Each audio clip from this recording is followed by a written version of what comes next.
North Korea is back in the news. After somewhat of a hiatus from testing newer and longer-range ballistic missiles, North Korea has finally tested another. This time, a submarine-launched ballistic missile. Although it does not have the intercontinental range of the Hwasong-14 and 15 as we saw in 2017, it is just as much of an accomplishment. Submarine-launched ballistic missiles have been around since the early days of the Cold War. At first, they had a much shorter range, but eventually evolving and increasing in range to match that of the land-based missiles. North Korea is at that early Cold War stage now. But first, our sponsor, Mira Safety. If you are worried at all about world events, war breaking out, terrorist attacks, even natural disasters like wildfires, biological threats either man-made or from nature, or even industrial accidents, don't be caught off guard. Mira Safety has the highest quality gas masks and suits to protect yourself, your family, even children. They are used by military, law enforcement, and industry professionals across the world. It's not something you would normally think of, and something you'd probably rather not think about, but this can make all the difference in the world.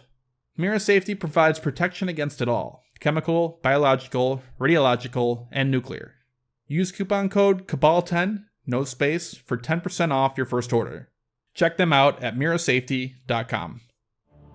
The weapon tested has been named the 북극성3.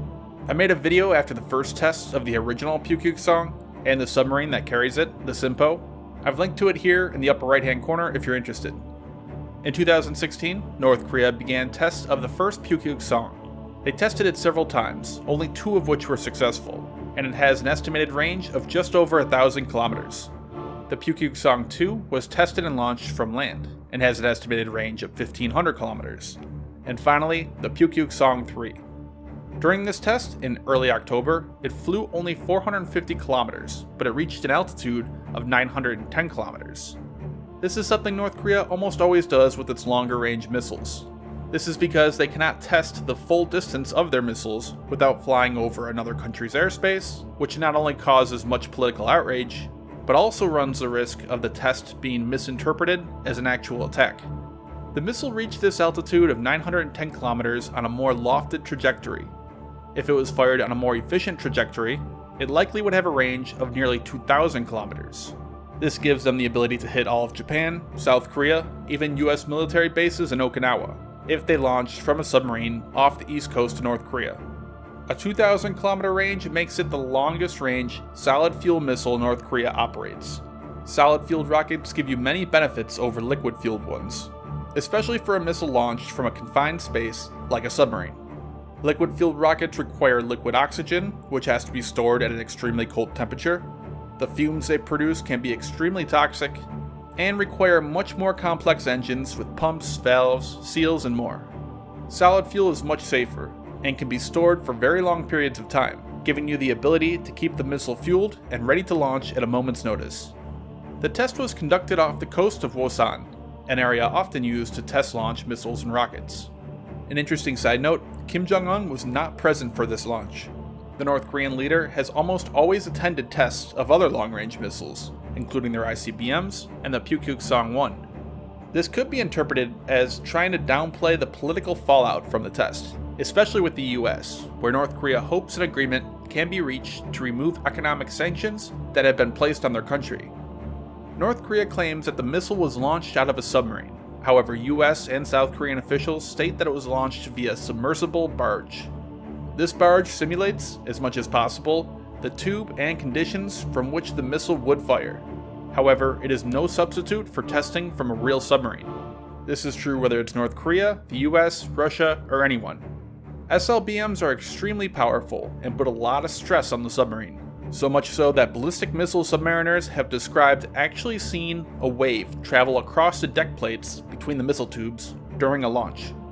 If it is true that this test was from a submerged barge instead of a submarine, then it means that they still have some ways to go.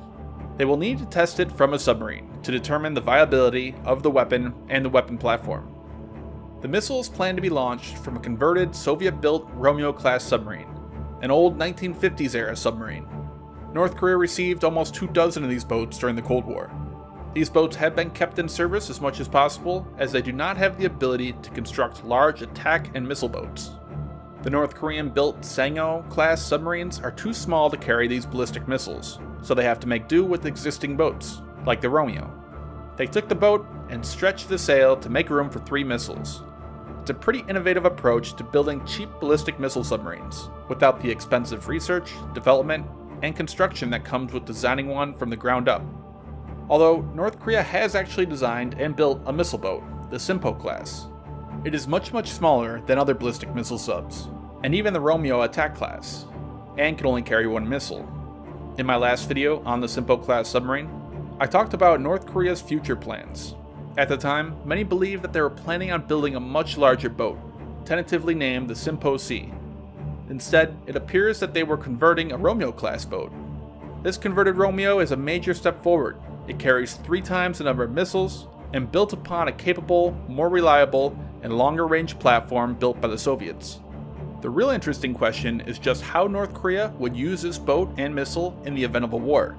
The US, Russia, and China tend to classify their ballistic missile submarines as more of a so-called second strike weapon. These nuclear-powered boats are able to remain deployed for long periods of time, guaranteeing their ability to strike back at an enemy after they launch a nuclear strike on you. North Korea's submarine, on the other hand, is non-nuclear. It's a diesel-powered boat which cannot remain submerged indefinitely. The Romeo class is also extremely loud. This makes it unsuitable as a second strike weapon, and as a deterrent, as it cannot remain at sea for long periods of time. In the event of a war with the US, it would be quickly taken out in port. It therefore seems reasonable to classify this as more of a first strike weapon. This means North Korea starting the war, using it in a surprise attack. If it was the US who started the war and conducted a limited, conventional strike on North Korea, attempting to take out all of their nuclear capability, this boat would certainly be hit. The real value, in terms of nuclear deterrence, of ballistic missile subs comes from their ability to hide for long periods of time, so the enemy knows it will face retaliation if they attack. So, its value to North Korea is limited because of the limitations of the Romeo class. But it's an important stepping stone. It is also good for propaganda purposes, not only showing off the power and technology they possess to both their people and the rest of the world, but it also puts the US and allies in a difficult position.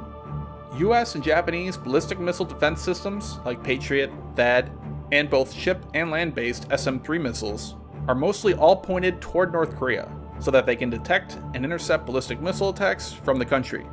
However, with a submarine-launched missile, that attack could theoretically come from any direction, and possibly a direction that is not protected by these missile defense systems.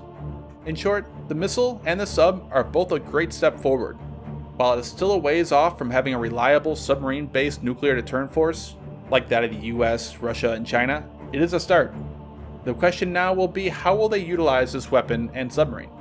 The Simpo, North Korea's first ballistic missile sub, spends nearly 100% of its time docked in the Simpo South shipyard. Satellite imagery, day after day, month after month, shows that it hardly ever even moves. So will this missile and sub become a viable operational weapon? Or is it more of a propaganda and technology demonstrator to be expanded upon in the future? We will have to keep watching. Also, before you go, I'd like to ask a favor. Generally, I do not like doing this, as I don't like asking for money. Unlike other channels, I almost never do. But if you like the content and want to support the channel to keep the videos coming, please consider supporting me on Patreon. I'm working now on coming up with new ideas as rewards for supporters, so any ideas there would also be great. I know it's money every month for not much in return, so thank you for considering it. Also, a huge thanks to those current Patreon supporters. It means so much and allows me to continue making these videos. Since moving, I've started doing this as my day job. I've been able to create videos regularly every week, compared to once every other week or every 2 weeks like before. If you can't justify spending money every month, I completely understand. I have a PayPal option for a one-time donation, and also some merch you can see just below this video. Thank you so much for watching, it really means a lot to me.